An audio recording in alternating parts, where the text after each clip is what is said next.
Nous sommes avec Madame Morgane David, qui est experte de développement de réseaux de franchises en France et à l'international. Madame David, merci d'être là avec nous au stand de Maroc Diplomatique. Alors, vous êtes experte développement réseau franchise en France et à l'international. Alors, d'abord, vos premières impressions pour la première édition de ce salon.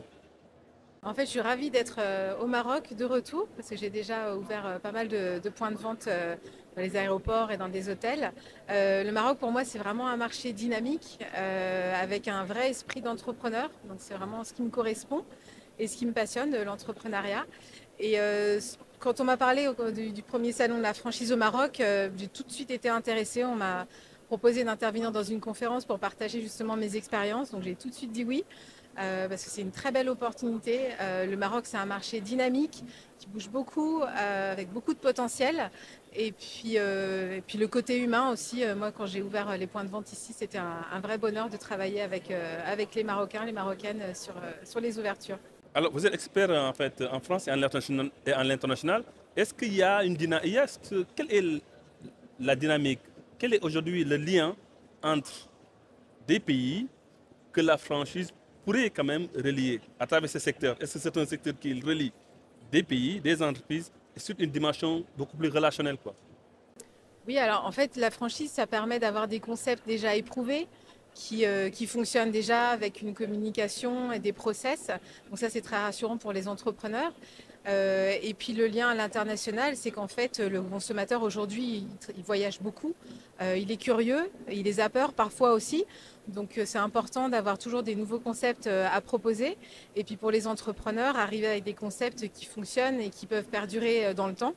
Et c'est toujours intéressant de retrouver des enseignes à l'international. Par exemple, quand je travaillais chez Illy Café, j'arrivais à l'aéroport de Roissy à Paris, il y avait des Illy Café. Au Maroc, j'avais ouvert des points de vente aussi. Donc ça permet de développer la visibilité, de quadriller les différents pays et de contribuer au développement économique local également. Donc, on peut dire qu'en fait, les franchises peuvent être des leviers pour le rayonnement international de certaines entreprises.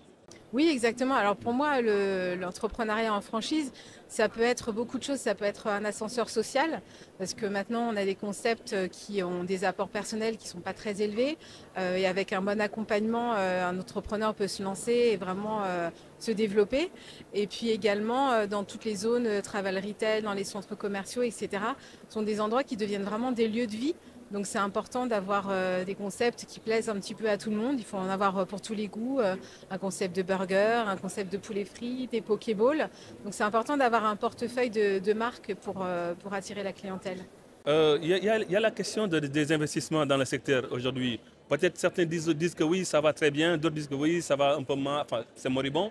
Est-ce que vous, d'après votre analyse et dans votre expérience, est-ce que vous pouvez penser qu'aujourd'hui c'est un secteur qui peut générer, enfin, qui peut avoir des investissements, ou bien c'est un secteur à risque? Alors, comme je disais tout à l'heure à la conférence, c'est que les statistiques parlent d'elles-mêmes. On a un restaurant sur trois qui ferme au bout de 3 ans. En revanche, quand c'est en franchise, on constate que 90% des mêmes restaurants en franchise sont toujours là après 5 ans. Donc la franchise, c'est pas une garantie, il n'y a jamais de garantie dans le business, il y a tellement de paramètres, mais c'est un cadre qui est rassurant, qui rassure à la fois les entrepreneurs, les banques pour les financements, même les bailleurs, parce qu'ils savent à qui ils ont affaire, ils connaissent l'enseigne. Donc au contraire, la franchise, ça peut être vraiment un cadre rassurant pour se développer. Vous qui êtes basé en France et qui travaillez à l'international, quel est le modèle aujourd'hui qu'il faudrait faire pour avoir vraiment un secteur dynamique? Un modèle, en fait, il faut vraiment avoir des concepts qui ont déjà fait leurs preuves, qui ont déjà un réseau, qui ont leur propre point de vente. Ça, c'est important. Ça veut dire que dès qu'il y a une nouveauté, un nouveau produit, un nouveau système de caisse, par exemple, c'est déjà testé dans leur point de vente. Donc, c'est testé et prouvé. Donc, ça, c'est vraiment rassurant. Et puis, ce qu'il faut analyser en termes de facteurs clés de succès, c'est le feedback des franchisés actuels. C'est eux les vrais ambassadeurs d'une enseigne dans le point de vente. Donc c'est vraiment un moyen de connaître la santé d'un réseau, c'est de parler avec les franchisés. Est-ce qu'ils sont contents? Combien est-ce qu'ils ont gagné depuis qu'ils ont ouvert?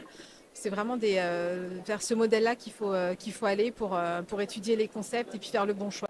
Alors, les gens pensent souvent, certaines personnes, que les franchises, c'est réservé à la restauration. Est-ce vrai? Est-ce un cliché? Quel autre secteur pourrait quand même bénéficier ou bien être profitable du secteur de la franchise? Oui, alors bien sûr, la franchise, c'est pas uniquement de la restauration. En France, on a 700 concepts de franchise dans tous les domaines d'activité. Au Maroc, on est à presque 600 enseignes aussi dans divers métiers. Donc c'est une vraie opportunité de business. Ça permet de scaler pour les entreprises. En fait, une enseigne qui a son concept va pouvoir se reposer sur son réseau de franchisés qui, eux, vont investir et se développer. Donc c'est bénéfique pour tout le monde en fait. C'est un cercle vertueux quand tous les paramètres sont là, parce qu'il y a quand même des facteurs clés de succès qu'il faut respecter. Il faut avoir tous les process en place, le cadre juridique, il faut avoir une activité marketing régulière, une vraie cohérence globale de la marque. Donc c'est comme ça avec l'agence Foodmood qu'on fait des diagnostics de concepts, on les accompagne dans leur développement. Et puis on les outille en fait, parce que la franchise c'est vraiment ça, c'est une boîte à outils qu'on donne à un entrepreneur. Ok, on a testé ce concept, on a mis en place tous les outils, on te les confie et puis on va accompagner l'entrepreneur par des formations initiales et continues, par une écoute du marché, des tendances. Voilà, on donne un package global aux entrepreneurs. Alors, vous avez parlé tout à l'heure de beaucoup de produits, beaucoup de thématiques. Ça veut dire que l'écosystème, il faudra pas mal d'éléments pour quand même être très fort.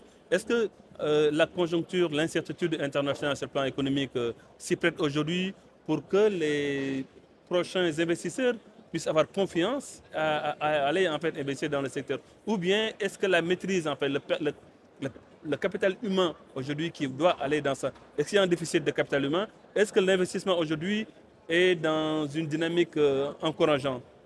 C'est sûr que le contexte économique et politique n'est pas forcément évident en ce moment. Après, il y a des secteurs qui vont toujours fonctionner. Enfin, la restauration rapide, le domaine dans lequel j'exerce, les gens auront forcément envie d'un luxe accessible. En fait, ils peuvent aller le midi manger un bon burger de poisson ou déguster un bon pokéball pour 15-20 euros, vivre une expérience client qui leur fait du bien. Donc ça, on en aura toujours besoin en tant que consommateur. Il y a énormément de potentiel et bien sûr, il faut faire les bons choix.